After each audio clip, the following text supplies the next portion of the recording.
Update on how you're doing up to this point since your last kind of... Alright, go ahead. Okay. So, from the news that you've had, that the chemo is working and you'll decide what you're going to do when that time comes, is there another scan, like, in the near future after you're done with your chemo? Yeah, we actually have one, we have a CT scan, or PET scan, excuse me, scheduled at the end of August, I believe. I think it's like around the 29th after the race. So that will indicate what's going on, and then I'll know more, like we'll all know more. I mean, it's kind of scary, you know, they're always nerve-wracking, so yeah. So then after the scan, depending on the results, you know, that'll kind of tell us like what direction we're going to go, but I mean, and to be honest, there's just not a lot of options left. I mean, I've been on chemo for a year now, and it's kind of like, you know, like, it's just like, well, we've given you pretty much, you know, everything that we think that would work with the cancer, but he has, I think, one other idea left, and I'm holding on to that one, and you know, I'm just staying positive as much as I can, even though it doesn't look that good. But so yeah, this scan will definitely give us some more information. That'll be great. Yeah. What are you looking forward to most this year about the race? Oh my gosh. Tell us what you loved most about last year's race, too. Oh, it was everybody being there. It was seeing all of you guys, sorry, I get emotional. It was, excuse me. It was just seeing, you know, all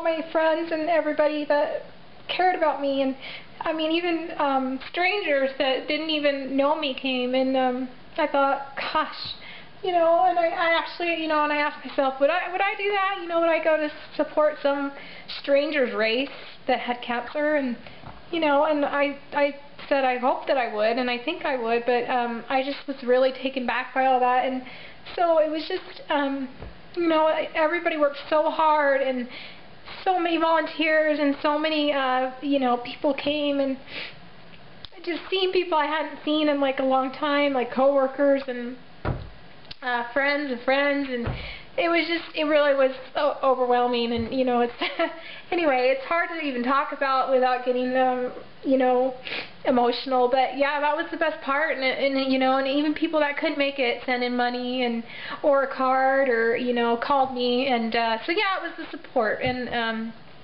just seeing everybody pull together, and you know, at that time I was in the singles ward, and seeing everybody, all those friends, and anyway, that's it. That was my favorite, and that's honestly what I'm looking forward to this year, is the same thing, is just seeing all my friends, and knowing that there's people out there that care about you that much to go through all the trouble of putting together a race, just, you know, for you. So anyway, that's that. That's great. How has the money helped you from last year to this year? Oh gosh, it's helped a lot. There are a lot of, my insurance ended when I was single. You know, I was with a certain insurance, and that ended shortly after, I think, the race last year. And so luckily I got married and was able to get on my husband's insurance.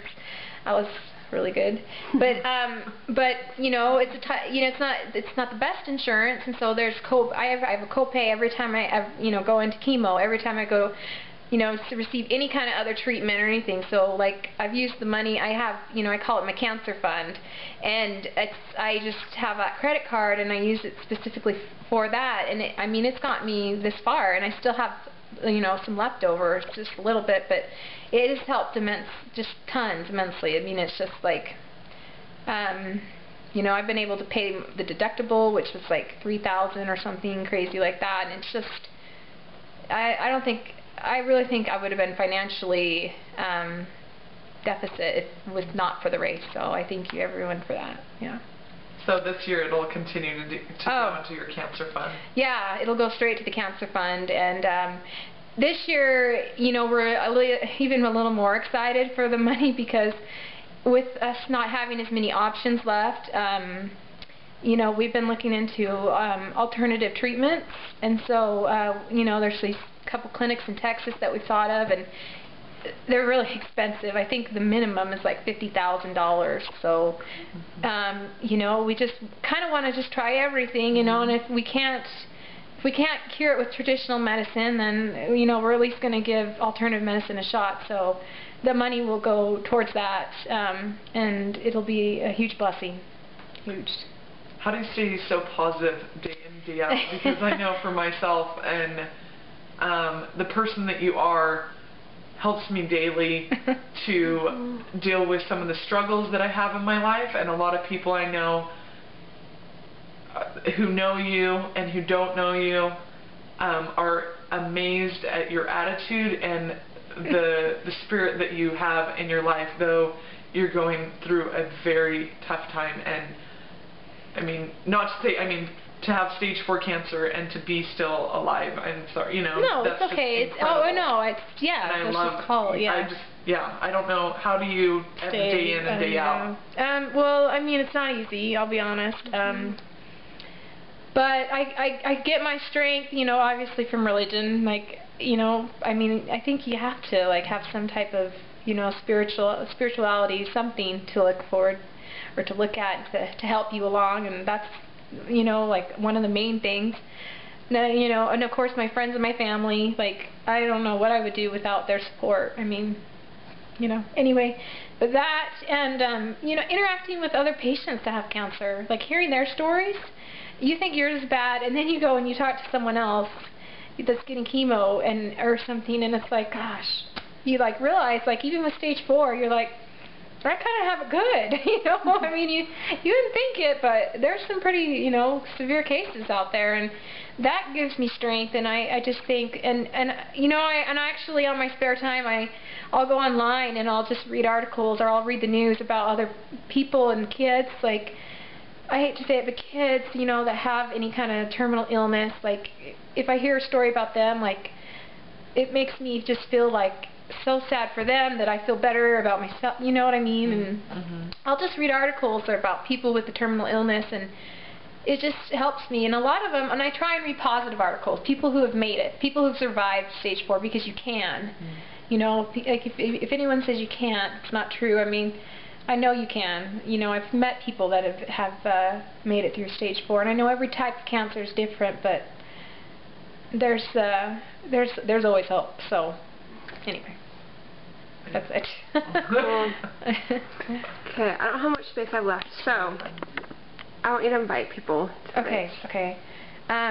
So I would just love to extend an invitation to all of you out there.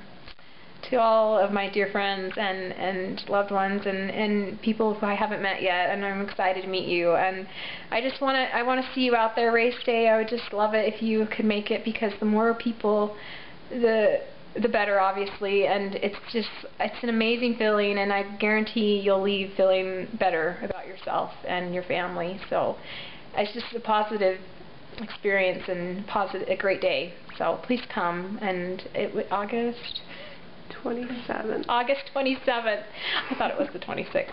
But please come. It's August 27th at Highland High School. Highland High School. This is perfect. At Highland, at what time? 8 a.m. At 8 a.m. And I shouldn't have that memorized, and I apologize that I don't. But please come and see me. I'd love to see you. So. Awesome.